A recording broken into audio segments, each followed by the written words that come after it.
ഈ കാഴ്ചപ്പാടിൽ നിന്നൊക്കെ പോകുന്ന ദൈവം ചിന്തയ്ക്ക് വേണ്ടി, ദൈവവാദ പ്രതിപാദത്തിന് വേണ്ടി, ദൈവം സൈദ്ധാന്തികവും ആയിട്ടുള്ള വിശ്ലേഷണത്തിന് വേണ്ടി അങ്ങനെയായി ദൈവം ക്ലാസ് റൂമിന് വേണ്ടിയായി പോയി. ഞങ്ങളൊക്കെ പഠിച്ച കാലത്തുള്ള അവസ്ഥയാണ്. ദൈവം എന്തിനാണ്? ക്ലാസ് റൂമിന് പുറത്ത് ദൈവമില്ല, ജനം ദൈവമില്ല, അത് അലഞ്ഞു നടക്കും. ബൈബിൾ എന്താ ആദിമസഭ എന്താ പറയണത്? ഒന്ന് വായിച്ചേ. തന്റെ മഹത്വത്തിനും ഏറ്റു പറഞ്ഞേ, തന്റെ മഹത്വത്തിലേക്കും ഔന്നത്യത്തിലേക്കും നമ്മെ വിളിച്ചവനെ കുറിച്ചുള്ള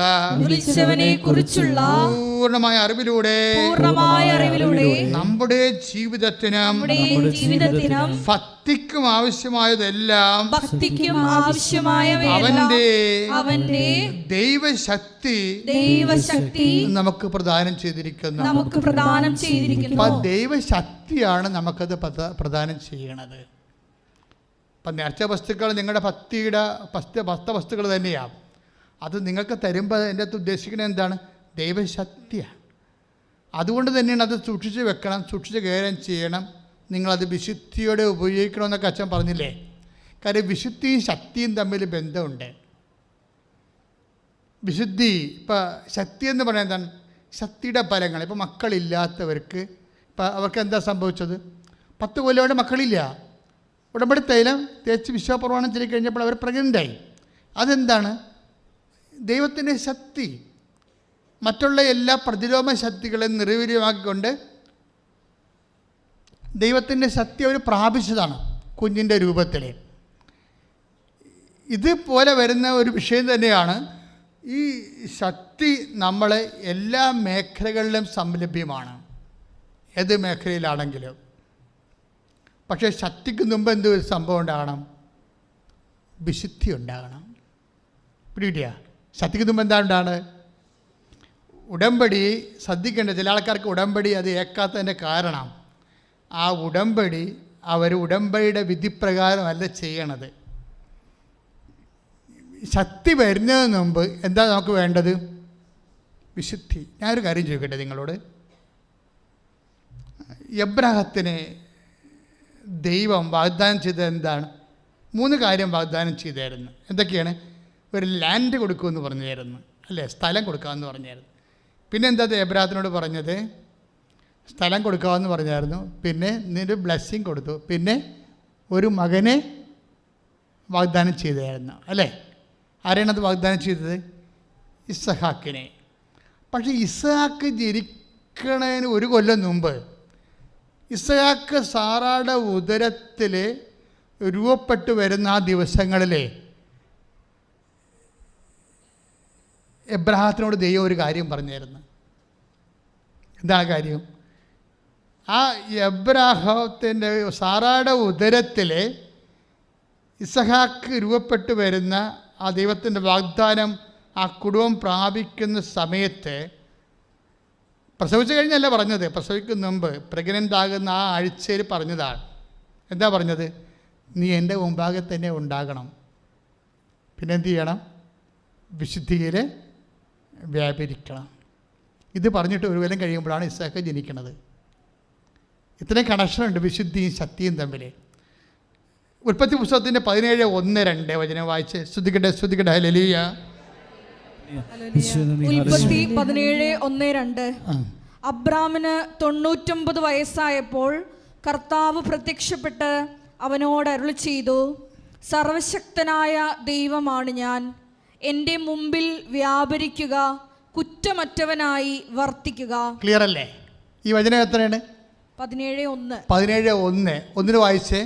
അബ്രാമിന് 99 വയസ്സായപ്പോൾ, നിങ്ങൾ ഏറ്റു പറഞ്ഞേ, അബ്രാമിന് 99 വയസ്സായപ്പോൾ കർത്താവ് പ്രത്യക്ഷപ്പെട്ട് അവനോട് അരുളി ചെയ്തു, സർവശക്തനായ ദൈവമാണ്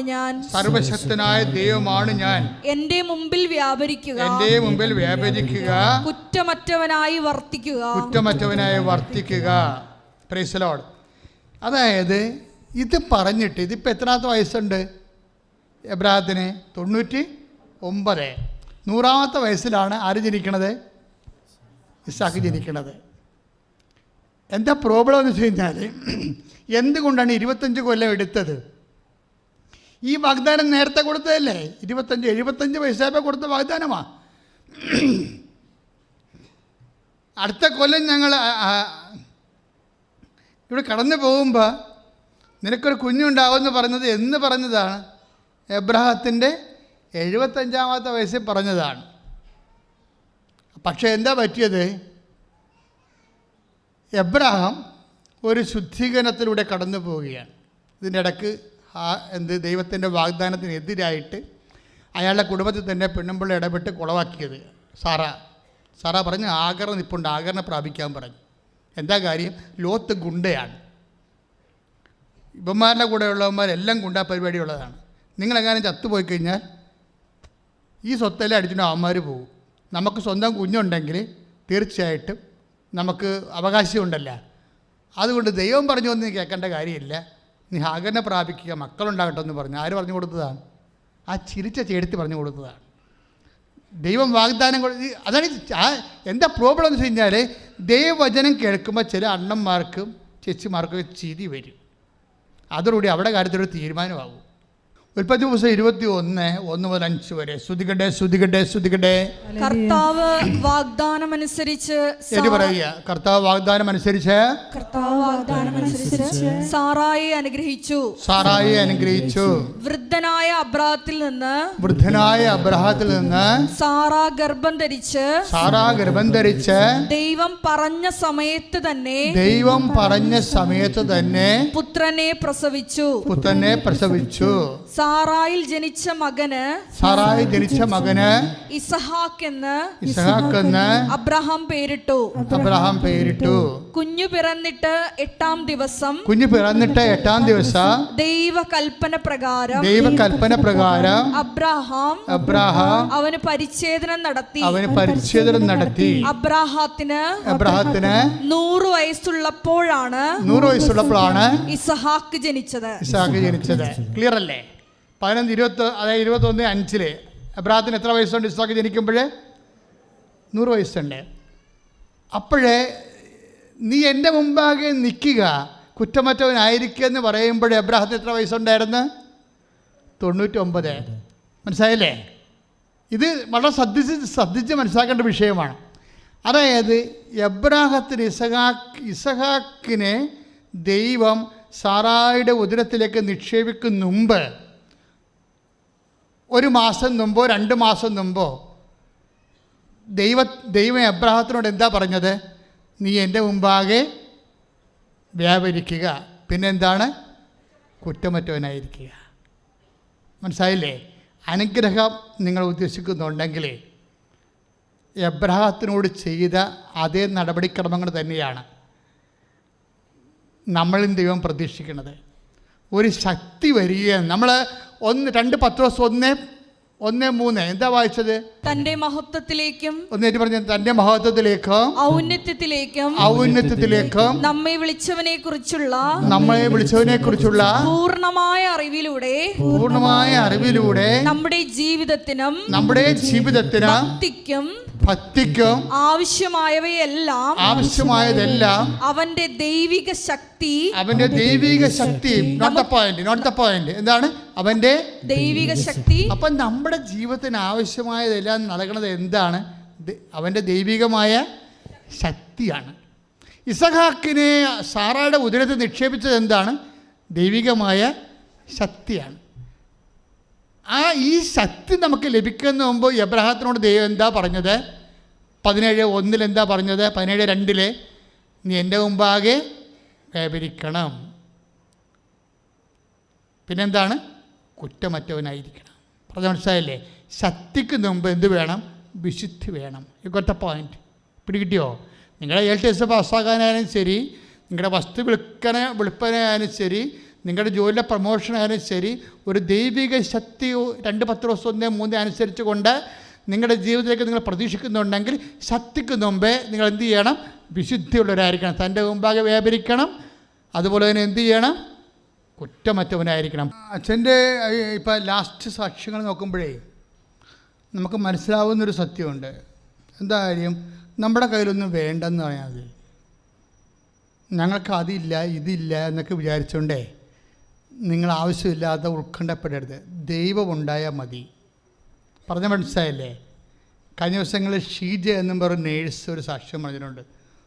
തൊട്ടപ്പം തന്നെ ഈ 69,000 പേരത് കണ്ട് ആ സാക്ഷ്യം വീണപ്പോൾ തന്നെ അവിടെ സാക്ഷ്യത്തിൻ്റെ പ്രത്യേകത, ഞാൻ ഇന്ന് വെളുപ്പിനിരുന്ന് രണ്ടാമത് വീണ്ടും ഷീജയുടെ സാക്ഷ്യം കേട്ട് അതെന്താ പറയണമെന്ന് വെച്ച് കഴിഞ്ഞാൽ,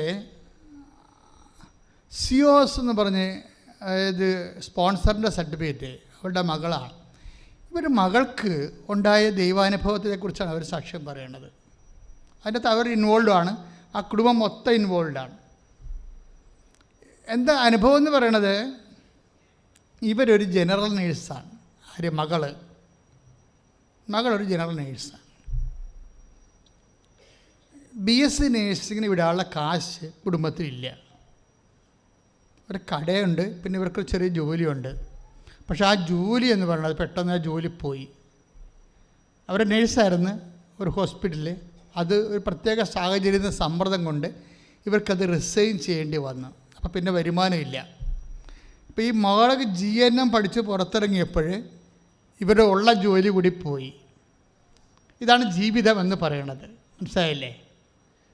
നമുക്ക് ജീവിതത്തിൽ നിന്നാണ് ദൈവത്തിനെ നമ്മൾ ജീവിതത്തിനോട് ചേർത്ത് വെച്ചാണ് നമ്മൾ മനസ്സിലാക്കുന്നത്, അനുഭവിക്കുന്നതെല്ലാം. അപ്പോൾ ഇവരുടെ ചിന്തയിലുണ്ടായിരുന്നൊരു വിഷയം, മകളെ ഇപ്പോൾ പോസ്റ്റ് BScക്ക് വിടുക. പൈസ ഇല്ലാത്തത് കൊണ്ട് BSc നേഴ്സിന് വിടാൻ പക്ഷേ കാശില്ല, അതുകൊണ്ട് പോസ്റ്റ് BScക്ക് വിടുക. GNM കഴിഞ്ഞ് കഴിയുമ്പോൾ അങ്ങനെയാണല്ലോ GNMകാർ ചെയ്യണത് പലരും. അപ്പോൾ ആ ഒരു ഐഡിയയിൽ ഇവരിയ്ക്കുകയായിരുന്നു. പക്ഷേ എന്താ സംഭവിച്ചു കഴിഞ്ഞാൽ കുറച്ച് കഴിയുമ്പോൾ മകൾ പറയും, ആദ്യം അമ്മ പറയണ കാര്യങ്ങൾ അവൾ അംഗീകരിച്ച്. കാരണം അമ്മയുടെ ജോലി പോയില്ല. ജോലി പോയത് കാരണം ഇനിയിപ്പോൾ പൈസയൊക്കെ കുറച്ച് ഉള്ള ഒരു പോസ്റ്റ് BScക്ക് പോകാമെന്ന് മകൾ പറഞ്ഞ് അങ്ങനെ തീരുമാനിച്ചിരുന്നെങ്കിലും കുടുംബപ്രാർത്ഥനയ്ക്ക് വന്ന് എല്ലാവരും കൂടി ഇരിക്കുമ്പോൾ പെട്ടെന്ന് ഇവളുടെ ഐഡിയ മാറി. അപ്പം ഞാനപ്പോൾ നോക്കി എവിടെയാണ് ഈ ഐഡിയ മാറണമെന്ന്. എവിടെയാണ്? അപ്പനും അമ്മയും മക്കളും കൂടി, ഒരു അപ്പനും ഒരാണൊരു പെണ്ണും ഉണ്ട്. ഈ 4 പേരും കൂടി കുടുംബപ്രാർത്ഥനയ്ക്ക് വന്ന് മുട്ടുകുത്തിയപ്പോൾ ഈ മകൾ പറയും, അമ്മ എനിക്കൊരു കാര്യം പറയാനുണ്ട്, ഞാൻ IELTSന് പോട്ടേന്ന് ചോദിക്കും. ശരിക്കും പറഞ്ഞാൽ എന്താ സംഭവിക്കണത്? അത് കേൾക്കുമ്പോൾ ഇവിടെ മലയാളം മീഡിയത്തിൽ പഠിച്ചതാണ്, വലിയ ഇംഗ്ലീഷ് മീഡിയത്തിൽ പഠിച്ച ആളല്ല. അപ്പോൾ IELTSന് പോയാൽ പക്ക തോറ്റുപോകും. കാര്യം ഇവിടുത്തെ ഇംഗ്ലീഷ് മീഡിയംകാർക്ക് പോലും 3 പ്രാവശ്യമൊക്കെ എഴുതിയിട്ടാണ് ഇത് സാധനം പലപ്പോഴും കിട്ടണത്. അപ്പോൾ അമ്മ ഇവളുടെ മുഖത്ത് നോക്കി ഇവ നോക്കും, പക്ഷേ വെച്ചാൽ നിനക്കത് കവർ ചെയ്യാൻ പറ്റുമോ? തന്നെയല്ലേ അല്ല അമ്മ പറയും, ഇവളെ IELTSന് വിടാനുള്ള കാശ് എൻ്റെ കയ്യിലില്ല, കാരണം ഇതിൻ്റെ ജോലി പോയല്ലോ. അപ്പോൾ അതുകൊണ്ട് ഇവർ പരുങ്ങലാണ്. പക്ഷേ ഇത് എപ്പോഴാണ് ഈ ഐഡിയ വരണത്? കുടുംബപ്രാർത്ഥനയ്ക്ക്. അത് കാരണം അച്ഛൻ നിങ്ങളോട് പറയണത്, നിങ്ങൾ പ്രെയർ ടൈം വളരെ ശ്രദ്ധിക്കണം. പ്രെയർ ടൈം അതായത് ഇപ്പോൾ ഉടമ്പടി എടുത്ത സമയമായാലും ശരി, ഉടമ്പടി എടുക്കാത്ത പോലെ നടക്കുന്ന ആൾക്കാരില്ലേ, അവരാണ് ഗതികിട്ട പ്രേതമായിട്ട് നടക്കുന്നത്. ഉടമ്പടി എടുത്തവർ പക്ഷേ എന്നിട്ട് അവരുടെ വർത്തമാനം ചെയ്യലും എല്ലാം ഉടമ്പടി എടുക്കാത്തവരെ പോലെയാണ്. ഇവരാണ് ഇതിൻ്റെ അകത്ത് പണിമേടിക്കണത്. കാര്യം ഉടമ്പടി എടുത്ത് കഴിയുമ്പോൾ നിങ്ങൾ എന്താ സംഭവം? നിങ്ങൾ ദൈവവുമായിട്ട് കമ്മ്യൂണിക്കേഷനിലാകും. എന്താണ്? ഇതൊരു ഉഭയകക്ഷിയായിട്ടുള്ള ഒരു പാരിറ്റി റിലേഷനാണിത്. എന്നുവെച്ചാൽ ദൈവം ഒരു കക്ഷി, പിന്നെ ആരാണ്? നിങ്ങൾ ഒരു കക്ഷി. മാധ്യസ്ഥ ആരാണ്? അമ്മ. അമ്മയുടെ മാധ്യസ്ഥം എന്ന് പറയുന്നത് അൾട്ടിമേറ്റ് മീഡിയേഷനാണ്, ഇടയ്ക്കൊന്നുമില്ല. അൾട്ടിമേറ്റ് മീഡിയേഷൻ എന്ന് പറയുന്നത് ലാസ്റ്റ് ഓപ്ഷൻ, ഫുൾ ഓപ്ഷൻ പോലുള്ള പരിപാടിയാണ്. അമ്മ ഒരു തീരുമാനം എടുത്താൽ പിന്നീട് അതിൻ്റെ അകത്ത് ദൈവം പോലും വെള്ളം ചേർക്കത്തില്ല, ഒന്നും ചെയ്യത്തില്ല. അത് കാനായിലെ നമ്മൾ കണ്ടതാണ്. കാനായിലെ കല്യാണം 10,000 കൊല്ലം ഇവിടെ മനുഷ്യരാശി പഠിച്ചാലും പഠിച്ചു തീരത്തില്ല, അത്രയും സംഭവമാണത്. എന്താ കാര്യം? ഇവർക്ക് യേശുക്രിസ്തുവിനെ ഇൻട്രൊഡ്യൂസ് ചെയ്യുക എന്നുള്ള ഡ്യൂട്ടി ദൈവപിതാവ് അമ്മയെ ഏൽപ്പിച്ചിരിക്കുകയാണ്. എന്തുകൊണ്ടാണ് മരിയൻ മീഡിയേഷൻ ഇത്രയും അപ്രതിരോധ്യമാകാൻ കാരണം? ഇവിടെ കപ്പാസിറ്റി തന്നെയാണ്. ധ്യാനകേന്ദ്രങ്ങളൊന്നും മാതാവിനെക്കുറിച്ച് പറയണില്ലല്ലോ. എല്ലാവരും ക്രിസ്തു ഈശോനെക്കുറിച്ചല്ലേ പറയത്തുള്ളൂ. മാതാവിനെക്കുറിച്ച് പറഞ്ഞാൽ എന്താ പാപമാണെന്ന് പറഞ്ഞിട്ട് പാവപ്പെട്ടവരാണ് വരെ. ഞാൻ മാതാവിനെക്കുറിച്ച് മാത്രമേ പറയത്തുള്ളൂ. എന്താ കാര്യം എന്നറിയാവോ? എനിക്ക് പരിശുദ്ധാത്മാവ് നൽകുന്ന വെളിപാട് ഈ ലോകത്തിൻ്റെ രക്ഷ പ്രദാനം ചെയ്തതിൻ്റെ പിന്നിൽ ഇവരുടെ ഇൻവെസ്റ്റ്മെൻറ്റ് ഭയങ്കരമാണെന്നുള്ളതാണ്. പിതാവാണ് ഇവരെ തിരഞ്ഞെടുത്തത്.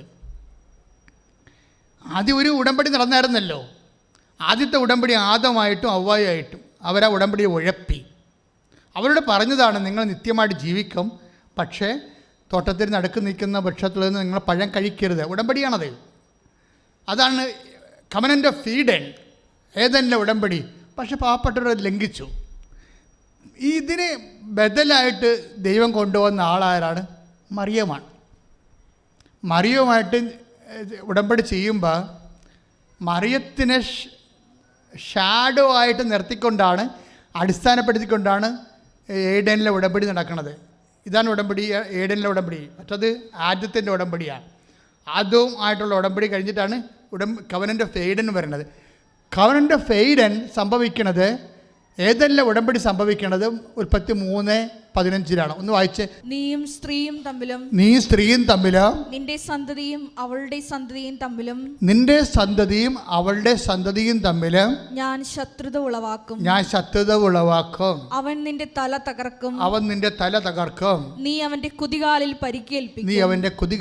പരിക്കേൽപ്പിക്കും. ക്രിസ്തുവിനെയും മറിയത്തെയും പ്രീസപ്പോസ് ചെയ്തുകൊണ്ടാണ് കവനൻ്റ് ഓഫ് ഈഡൻ വർക്കൗട്ട് ചെയ്യണത്.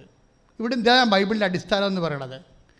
ക്രിസ്തുവിനെയും മറിയത്തെയും, ക്രിസ്തുവിനെ മാത്രമല്ല മറിയത്തെ കൂടി പ്രീസപ്പോസ് ചെയ്തുകൊണ്ടാണ് ദൈവം പാപത്തിന് പരിഹാരം നിശ്ചയിക്കുന്നത്. അമ്മയെ ഒഴിവാക്കിക്കൊണ്ട് ക്രിസ്തുവിനെ മാത്രം പ്രൊമോട്ട് ചെയ്തുകൊണ്ടല്ല സെക്കൻഡ് ഉടമ്പടി വരണത്. ക്രിസ്തുവിനെ പ്രൊമോട്ട് ചെയ്യാൻ വേണ്ടി അമ്മയെ ബാക്ക്ഗ്രൗണ്ടിൽ നിർത്തിയിട്ടാണ്, ബേസ് ചെയ്തിട്ടാണ് ഉടമ്പടി വരണത്. ഇനി വരുമ്പോഴുള്ള വിഷയം എന്ന് പറയുന്നത്, അതുകൊണ്ട് തന്നെ ലോകത്തിന് യേശുവിനെ കൊടുക്കാനുള്ള ദൈവത്തിൻ്റെ ഉപകരണമാണ് മറിയ. ഒന്ന് പറഞ്ഞ്, ലോകത്തിന് യേശുവിനെ നൽകാനുള്ള ദൈവത്തിൻ്റെ മാനുഷിക ഉപകരണമാണ് മറിയം. അതുകൊണ്ട് തന്നെയാണ് അമ്മ മാതാവിലൂടെയാണ് വചനം മാംസമാകണത്, ഇല്ലേ? അതിനമ്മ ചെയ്തത് എന്താണ്? ഇതാ കർത്താവിൻ്റെ ദാസി, നിൻ്റെ വചനം പോലെ എന്നിലെ നിറവേറട്ടെ എന്നുള്ള മറ്റൊരു ഉടമ്പടി ചെയ്തിരിക്കുകയാണ്. അത് ഉടമ്പടിയാണ്. അതാണ് മരിയൻ ഉടമ്പടിയുടെ ബേസ് എന്ന് പറയുന്നത്. ഇതിങ്ങനെ ബൈബിളിൽ എന്തെങ്കിലും ദൈവത്തിനെ മുൻനിർത്തി ഉണ്ടെങ്കിൽ എല്ലാം കവനൻ്റ് ആവും. ബൈലാറ്ററലാണ്. ഉടമ്പടിക്ക് എപ്പോഴും സംഭവിക്കുന്നത് എന്താണ്? 2 കക്ഷികൾ വേണം. ഒന്ന് ദൈവവും ഒന്ന് മനുഷ്യനും. പിന്നെന്ത് വേണം? ഉടമ്പടിക്ക് ബൈലാറ്ററൽ എഗ്രിമെൻ്റാണ്. നിബന്ധന ഉണ്ടാവും. പിന്നെന്താണ്? നിയോഗം ഉണ്ടാവും. അവൻ തൻ്റെ ജനങ്ങളെ അവിടെ പാപങ്ങളിൽ നിന്ന് മോചിക്കും. അതാണ് അവൻ തൻ്റെ ജനങ്ങളുടെ, ഒന്ന് പറഞ്ഞേ, അവിടെ പാപങ്ങളിൽ നിന്ന് മോചിക്കും. മംഗളവാർത്തയിലെ മെയിൻ നിയോഗം അതാണ്. എന്താണ്? യേശുവിലൂടെ ലോകത്തിൻ്റെ പാപങ്ങളെ മോചിക്കുക എന്നുള്ളതാണ്. അതാണ് നിയോഗം. മനുഷ്യാവതാരത്തിൻ്റെ നിയോഗം, അൾട്ടിമേറ്റ് നിയോഗം അതാണ്. പാപത്തെ മാറ്റി നിർത്തിയിട്ട് ഒന്നും ചെയ്യാൻ പറ്റത്തില്ല. നിങ്ങൾ വിശുദ്ധീകരിക്കാതെ, ഞാൻ വിശുദ്ധീകരിക്കാതെ വേറെ ഇരുട്ട് കൊണ്ട് വിട്ടടക്കാനോ കണ്ണടച്ചിരുട്ടാക്കാനോ ഒന്നും പറ്റത്തില്ല. പ്രാർത്ഥിക്കുക, കർത്താവായ ദൈവമേ, ദൈവത്തിൻ്റെ പദ്ധതി പ്രകാരം സുവിശേഷ വിഹിതമായ വിശുദ്ധീകരണത്തിലേക്ക് ഞങ്ങളെ നയിക്കണമേ, ഞങ്ങളെ ഒരുക്കണമേ.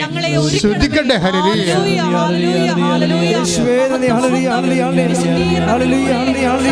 31 ഏറ്റു പറഞ്ഞ, നീ ഗർഭം ധരിച്ച് ഒരു പുത്രനെ പ്രസവിക്കും. നീ യേശുവിന് യേശുവെന്ന് പേരിടണം. അപ്പം നീ ഗർഭം ധരിച്ച ഒരു പുത്രനെ പ്രസവിക്കുമെന്ന് പറയുന്ന വചനത്തിലെ മാതാവിൻ്റെ ഇൻവെസ്റ്റ്മെൻ്റ് എന്താണ്? മാതാവിൻ്റെ ഇൻവെസ്റ്റ്മെൻ്റ് എന്താണ്? അവിടെ വിശ്വാസമാണ്. ദൈവം പറഞ്ഞ വചനത്തിൽ അവർ വിശ്വസിക്കുന്നത് കൊണ്ടാണ് പിന്നീട് പരിശുദ്ധാത്മാവ് അമ്മയെക്കുറിച്ച് എന്താ പറയണത്? മേരി, കർത്താവ് എന്ന് പറഞ്ഞ മേരി, കർത്താവ് നിന്നോട് അരുളി ചെയ്ത കാര്യങ്ങൾ നിറവേറുമെന്ന് വിശ്വസിച്ച നീ ഭാഗ്യവതി. അപ്പൊ ലൂക്ക 1:31 ആക്ടിവേറ്റ് ചെയ്യണത് ലൂക്ക 1:45 അനുസരിച്ചാണ്. ദൈവത്തിൻ്റെ വാഗ്ദാനമാണ്, നീ ഗർഭം ധരിച്ചൊരു പുത്രനെ പ്രസവിക്കും. ഈ വാഗ്ദാനം മേരി പ്രാപിക്കുന്നത് എങ്ങനെയാണ്? അതിൽ വിശ്വസിച്ചുകൊണ്ടാണ്. അതാണ് പരിശുദ്ധാത്മാവ് എലിസബത്തിലൂടെ പറയണത്. ലൂക്ക 1:45 എന്താ പറയണത്? കർത്താവ് നിന്നോട് അരുളി ചെയ്ത കാര്യങ്ങൾ നിറവേറുമെന്ന് വിശ്വസിച്ച നീ ഭാഗ്യവതി. അപ്പൊ നമ്മൾക്ക് യേശുവിനെ തന്നത് ആരാണ്? മറിയത്തിന്റെ വിശ്വാസമാണ്.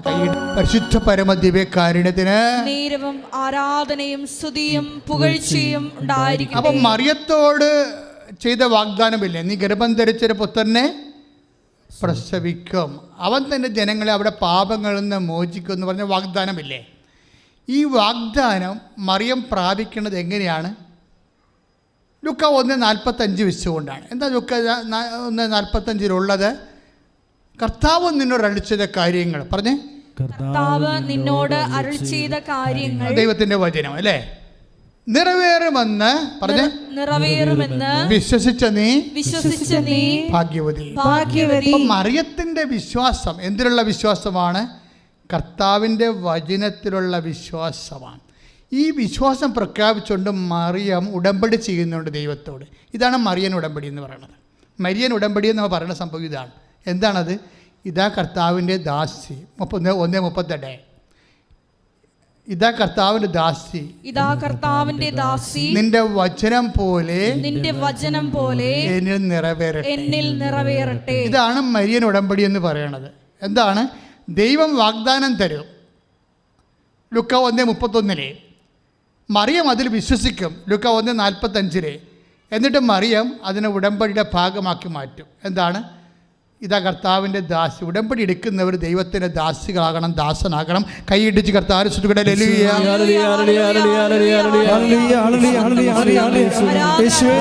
ഇതാ കർത്താവിൻ്റെ ദാസി പറഞ്ഞേ. അങ്ങയുടെ വചനം പോലെ എന്നില് നിറവേറട്ടെ.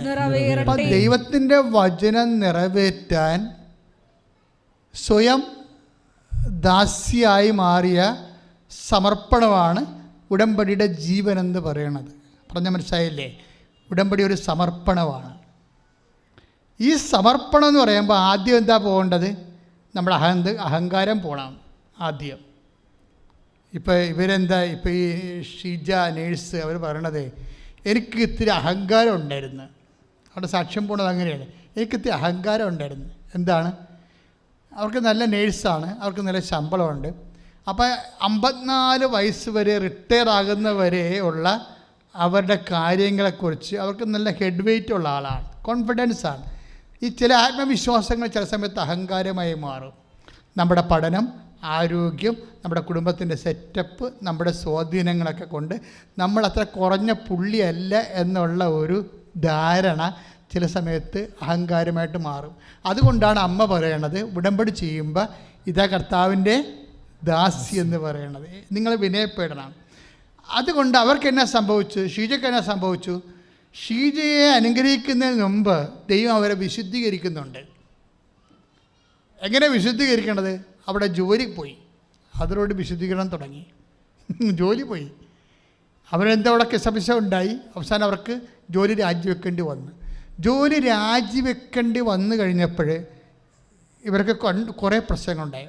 ഒന്ന്, ചില ആൾക്കാർ ഇങ്ങനെ കോംപ്രമൈസിന് തയ്യാറാകത്തില്ലല്ലോ, ഓരോരുത്തും അഡ്ജസ്റ്റ്മെൻ്റ് ഒന്നും തയ്യാറാകത്തില്ല. അവരവരുടെ സ്റ്റാൻഡിലങ്ങോട്ട് ഉറച്ചു നിൽക്കും, തെറ്റായാലും ശരിയായാലും. അപ്പം അങ്ങനെ ഒരു പ്രത്യേക പേഴ്സണാലിറ്റിയാണ്.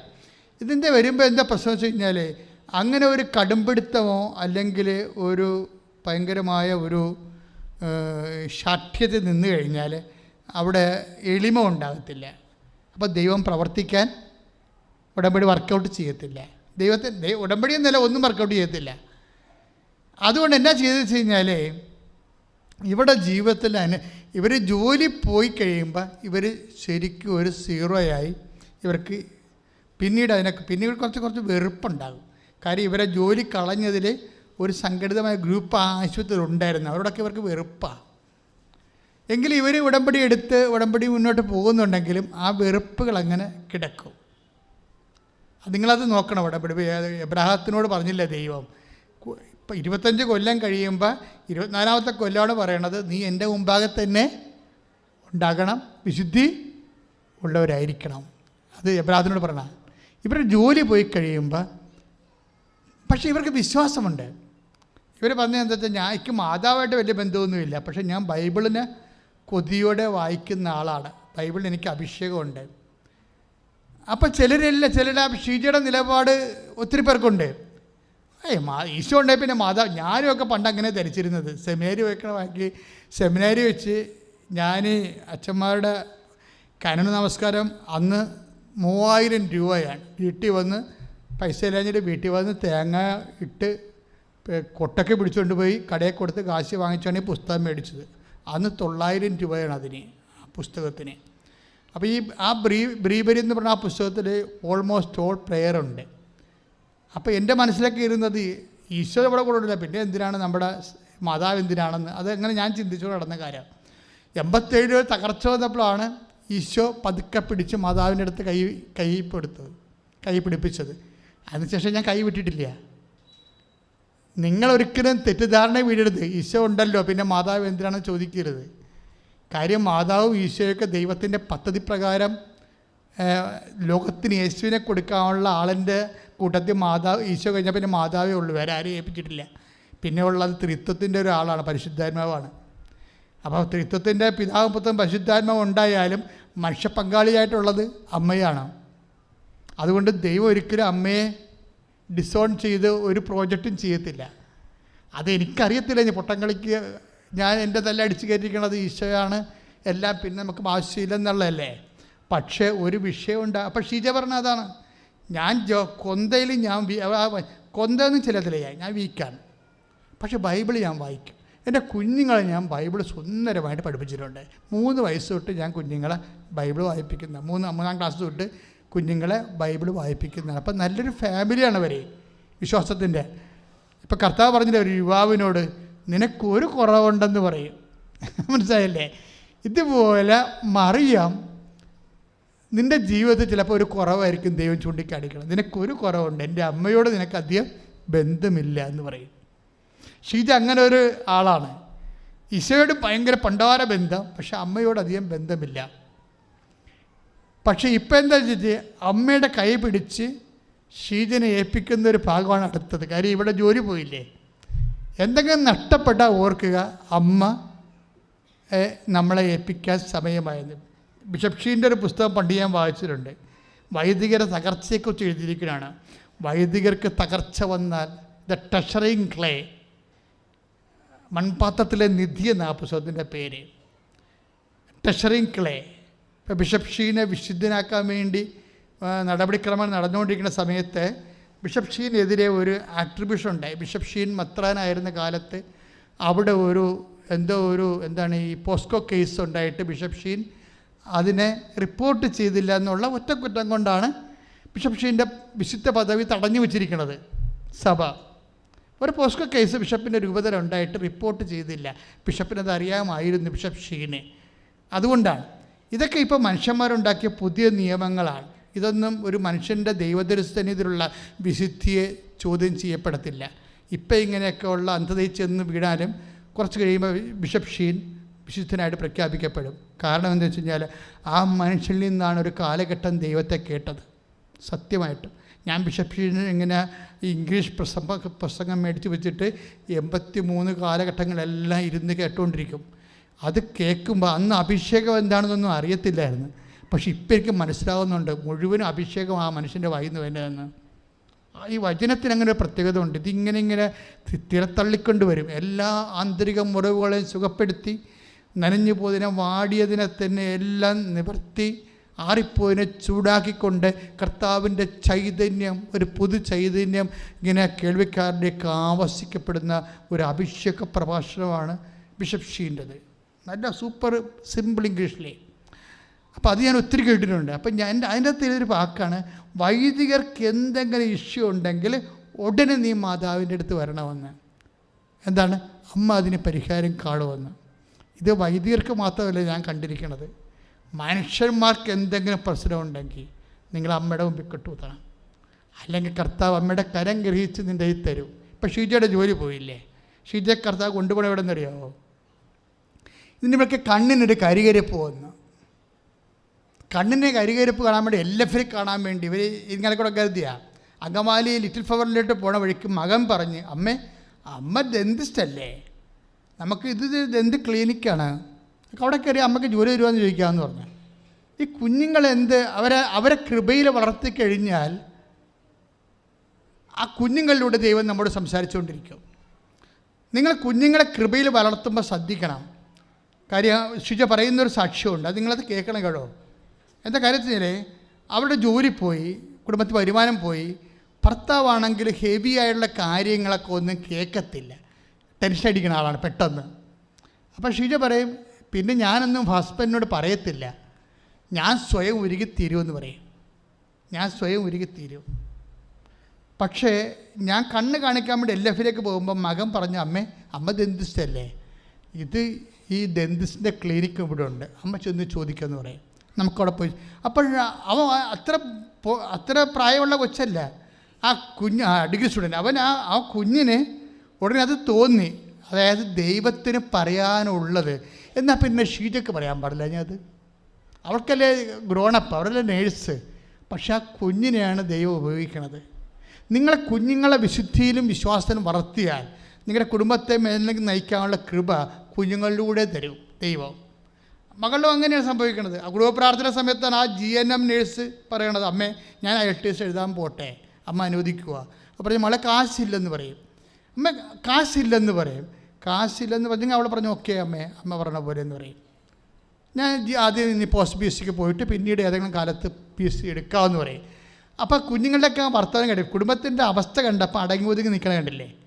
അതാണ് എൻ്റെ വിജയം എന്ന് പറഞ്ഞത്. അമ്മ പറഞ്ഞ്, മകളെ കാശില്ലല്ലോ നമുക്ക്, ഇപ്പോൾ ജോലിയും പോയില്ലേ. എന്നിട്ട് പിന്നീട് 1 മാസം കഴിഞ്ഞിട്ട് ഇവ കൊച്ചു പിന്നെയും ചോദിക്കും, അമ്മയുടെ ഞാൻ ഓൺലൈൻ IELTS പാസ് എഴുതട്ടെ എന്ന് ചോദിക്കും. എന്നാൽ നീ അത് ചെയ്യും, എന്നാലും പരീക്ഷയുടെ പൈസ ആകുമ്പോൾ പൈസ വേണ്ടി വരത്തില്ല എന്ന് ചോദിക്കാൻ. ഇത് അവൾക്ക് വിഷമാവുന്ന കാരണം അമ്മ അത് പറയത്തില്ല, നീ മുന്നോട്ട് പോകാൻ പറയും, പോസിറ്റീവായിട്ട് പറയും. പക്ഷേ എന്നിട്ട് അവൾ ഓൺലൈനിലൊക്കെ പഠിച്ച പരീക്ഷ എഴുതും. പരീക്ഷ എഴുതാനുള്ള കാശൊക്കെ കർത്താവ് സെറ്റ് ചെയ്ത് കൊടുക്കണം. ഭയങ്കര രസകരമായ കാര്യമാണ്. ഒറ്റ പരീക്ഷ എഴുതിയുള്ള കൊച്ച് എല്ലാത്തും ഗ്രേഡായി. ഒന്ന് നിന്ന് ചോദിക്കേ, അതായത് അവർക്ക് +2 അല്ലേ, സാധാരണ സ്കൂളിൽ പഠിച്ചിരിക്കുന്ന കുട്ടിയല്ലേ. ഇതിനേക്കാൾ എത്രയോ ഗ്രേഡുള്ള ആൾക്കാർ പഠിച്ചിട്ട് കിട്ടണില്ല. ഇത് ദൈവം തന്നെയാണ്. അത് നമ്മുടെ പഠനത്തെക്കാൾ വലുതാണ് ദൈവം, നമ്മുടെ ബുദ്ധിയേക്കാൾ വലുതാണ് ദൈവം. അതുകൊണ്ട് നിങ്ങൾ എനിക്ക് ബുദ്ധിയുണ്ട്, ഓർമ്മ ഉണ്ട്, പിന്നെ മേമ്പെടുക്ക് ദൈവവും ഇരിക്കട്ടെ, അങ്ങനെയാണ് ആൾക്കാർ ചെയ്യണം. That is known sense.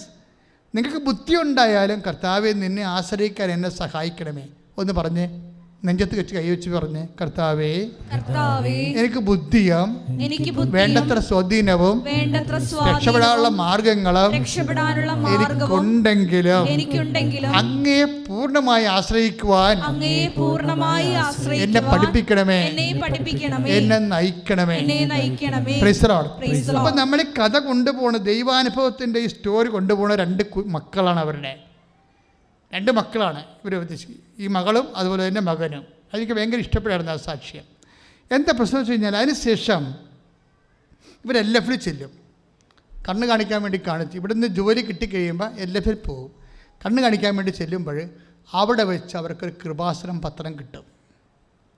അപ്പം നിങ്ങളൊരു പ്രേക്ഷിത പ്രവർത്തനം ചെയ്യുമ്പോൾ എത്രയോ കുടുംബങ്ങൾ രക്ഷപ്പെടുന്ന എനിക്കറിയാവോ? ആ പത്രം അവർ വാങ്ങിച്ചിട്ട് ബാഗിൽ വെക്കും, 3 മാസം അവിടെ ഇരിക്കും. അതിനുള്ളിൽ അവൾ അത് പാസ്സാകും. പിന്നീട് ഇവൾക്ക് പോകാൻ ഉദ്ദേശിക്കുന്നത് UK പോകേണ്ടത്. അതിന് ഇത് IELTS പാസ്സാകില്ല. പിന്നെ എന്താ വേണ്ടത്? പിന്നെ ഓഫർ ലെറ്റർ വേണം. ഓഫർ ലെറ്ററും കിട്ടും. പക്ഷെ പിന്നെ എന്താ വേണ്ടത്? പണമല്ലേ. പണം കിട്ടത്തില്ല. അതായത് പണം കിട്ടാത്തതിൻ്റെ കാരണം വെച്ച് കഴിഞ്ഞാൽ ഇവർക്ക് 4 സെൻറ്റ് സ്ഥലമുണ്ട്, അതിന് വഴിയില്ല. നിങ്ങളൊരു സബ്ജക്റ്റ് കേൾക്കണം സത്യമായിട്ട്. 4 സെൻറ്റ് സ്ഥലമാണ് ഉള്ളത്, അതിന് പിന്നെ എന്താണ്, വഴിയുമില്ല. അപ്പോൾ ബാങ്ക് മാനേജർ പറയും നിങ്ങളുടെ ഇതിന് ഈടെടുക്കാൻ പറ്റത്തില്ല, ഇതിന് വഴിയില്ലല്ലോ, 4 സെൻറ്റ് സ്ഥലമല്ലേ ഉള്ളൂ, തരത്തില്ലെന്ന് പറയും. പക്ഷെ തരത്തില്ല എന്ന് പറഞ്ഞുകൊണ്ട് ഇവർ ബാക്കിലോട്ട് പോകത്തില്ല. എന്താ കാര്യം? ദൈവം അവരെ മുന്നോട്ട് തന്നെ കൊണ്ടുപോകും. ഉടമ്പടിയുടെ ഒരു ശക്തി അതാണ്. നിങ്ങൾ ഈ ഗ്രൗണ്ട് ലെവലിൽ പ്രവർത്തിക്കുന്ന ആൾക്കാരുടെ അവിടെ മുന്നേറ്റങ്ങൾ ശ്രദ്ധിക്കണം. ഞാൻ പറയണത് ഇവരെക്കാൾ ഭേദമാണ് നിങ്ങളുടെ ഭൗതിക സാഹചര്യങ്ങൾ പലർക്കും. ഇവരുടെ ഒരു അവസ്ഥ കണ്ടില്ലേ? ആഗ്രഹം മാത്രമേ ഉള്ളൂ, അത് കർത്താവിൻ്റെ ആഗ്രഹമേ ഉള്ളൂ. കുടുംബ പ്രാർത്ഥന കിട്ടിയ ഒരു ആശയത്തിൽ അങ്ങനെ വർക്കിയിട്ട് പോവുകയാണ്. അതിനുശേഷം ഇവരുടെ ചേച്ചി ഇടപെട്ടിട്ട് ഒരു UK ഫാമിലി PR ഉള്ളവരെ തരപ്പെടുത്തി കൊടുക്കും. അപ്പോൾ 5 ലക്ഷം രൂപ ഇവർ സംഘടിപ്പിക്കും, ബാക്കി 5 ലക്ഷം വേണം. അതിനിടക്ക് COS അതായത് അവരുടെ എഗ്രിമെൻ്റ് പേപ്പർ വരണം. അത് വരത്തില്ല. ആ എഗ്രിമെൻ്റ് പേപ്പർ വരാതെ ഇവർ ശരിക്കും വെള്ളം കുടിക്കും. അപ്പോഴാണ് ഇവർ വന്ന് ഉടമ്പടി എടുക്കുന്നത്.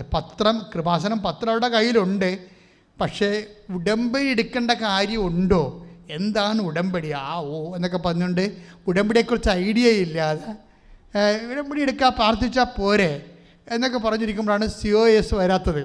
കാര്യം എന്താണ്? അവർ നമ്മുടെ കോൺട്രാക്റ്റ് അംഗീകരിച്ചിട്ടുള്ള പേപ്പറാണ് COS. അതിൻ്റെ അകത്ത് ഇവിടെ ശമ്പളവും അതുപോലെ തന്നെ ജോലിയും എല്ലാം കാരണം അതൊന്നും ഇല്ലല്ലോ ഇവിടെ. അപ്പം അതുകൊണ്ട് ഇവരെന്നാ ചെയ്യുന്നത്? ഉടമ്പടി എടുക്കും. ഉടമ്പടി എടുത്തിട്ട് COS പേപ്പറിനാണ് ഉടമ്പടി എടുക്കുന്നത്. ഉടമ്പടി എടുത്ത് ഇവർ വീട്ടിൽ ചെല്ലുമ്പോൾ 4:30 6:30 മണിയാകുമ്പോൾ COS പേപ്പർ വരും. ഇത്രയും സ്പീഡാണ് ഉടമ്പടി. ഇതെവിടുന്നാണ് തുടങ്ങണത്? ഒരു പത്രം കിട്ടിയിട്ട് തുടങ്ങണതാണിത്. ഒരു പത്രം കിട്ടി. അപ്പോൾ ദൈവം അവരെ ഉടമ്പടിയിലോട്ട് ചേർത്തിട്ട് മാതാവിൻ്റെ കരങ്ങളെ ഗ്രഹിപ്പിച്ച് കൊടുത്തിട്ട് പിന്നെ അമ്മയാണ് ഇവർ വഴി നടത്തുന്നത്. എന്നിട്ട് പോകാൻ നേരത്ത് ആകുമ്പോൾ 5 ലക്ഷം രൂപ വേണം. അപ്പോൾ എന്താ പറ്റി? അവർക്ക് ദൈവം 5 ലക്ഷം രൂപ ബാങ്കിലുള്ള വേറൊരു ഫാമിലിയെ പരിചയപ്പെടുത്തി കൊടുക്കും. എന്നിട്ട് ഈ ഫാമിലി വന്നിട്ട് ഈ കൊടുക്കത്തില്ലെന്ന് പറഞ്ഞ 4 സെൻറ്റ് സ്ഥലം വഴിയില്ലാത്തതല്ലേ, ബാങ്കിൽ പൈസ തരത്തില്ലെന്ന് പറഞ്ഞ ആ ബാങ്കുകാർ തന്നെ ആ ബാങ്കിലും തന്നെ വേറൊരാൾക്കാർ വന്ന് 5 ലക്ഷം രൂപ എടുത്തിട്ട് ഇവർക്ക് കൊടുക്കും. ഒരു വാതിലടഞ്ഞാൽ, മാതാവിൻ്റെ വാതിലടഞ്ഞിട്ടില്ലെങ്കിൽ ഒരു വാതിലും അടഞ്ഞിട്ടില്ല. അങ്ങനെ ചിന്തിക്കണം നിങ്ങൾ. ദൈവത്തിൻ്റെ വാതിൽ, ബാങ്കിൻ്റെ വാതിലടയാം, ആശുപത്രിക്കാർ പറയും ഇത് ഓപ്പറേറ്റ് ചെയ്യണം, കിഡ്നി എടുത്ത് കളയണമൊക്കെ, പല വാതിലും അടയാം. ദൈവത്തിൻ്റെ വാതിൽ അടയാത്തിടത്തോളം കാലം അത് തുറന്നിട്ടിരിക്കണത്. വചനത്തിലുണ്ടല്ലോ, ഞാൻ തുറന്ന വാതിൽ ആരും അടക്കത്തില്ലെന്നാണ്. ശ്രുതിക്കട്ടെ.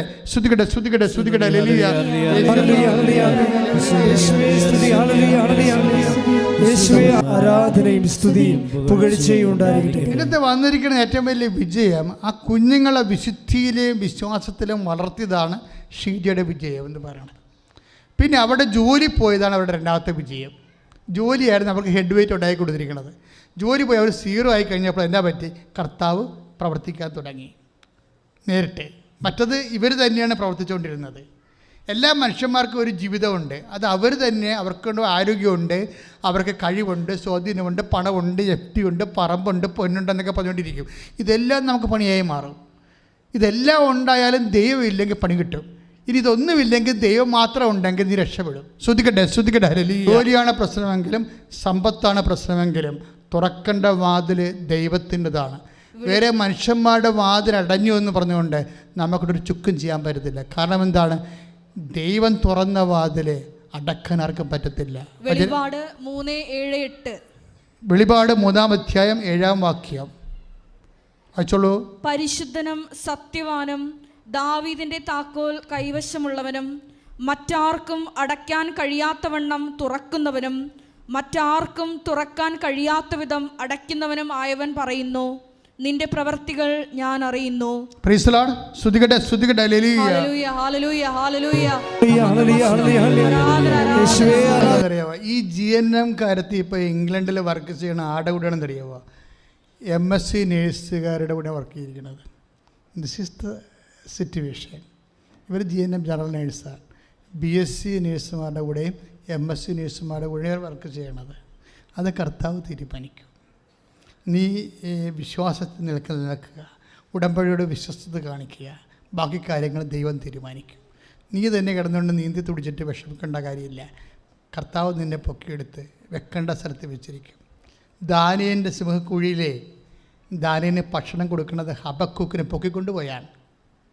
ഹബക്കൂക്ക് ഭക്ഷണം കൊണ്ട് എങ്ങോട്ട് പോകുകയായിരുന്നു. ഹബക്കൂക്കിന് അങ്ങനെ തന്നെ പൊക്കിയെടുത്തിട്ടാണ് ദാനിയേലിൻ്റെ അടുത്ത് കൊണ്ടുപോയി വെക്കുന്നത്. ആരെക്കൊണ്ടാണെങ്കിലും കർത്താവ് നിന്നെ നിലനിർത്തി തന്നിരിക്കും.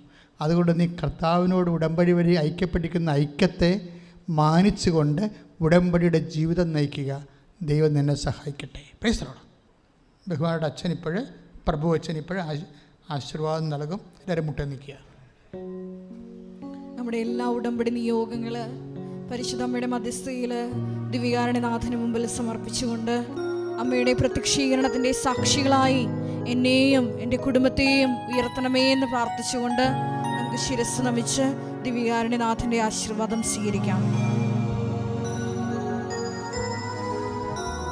Hallelujah, hallelujah.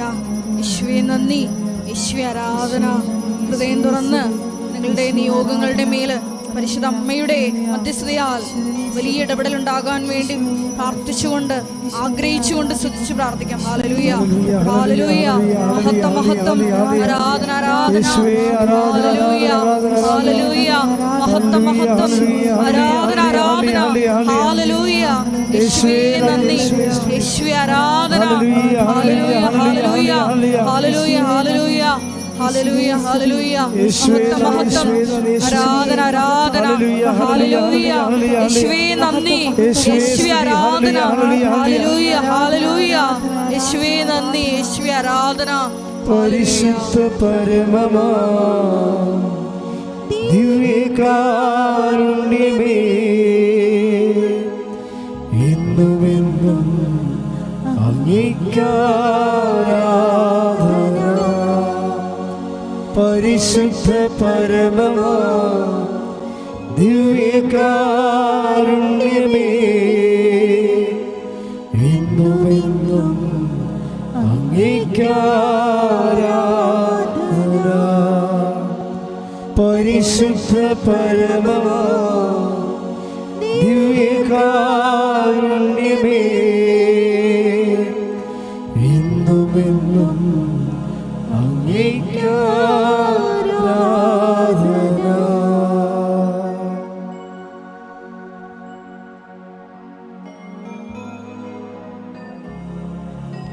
ആവേ ആവേ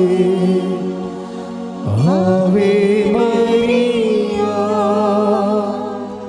ആവേ ആവേ ആവേ മരിയ.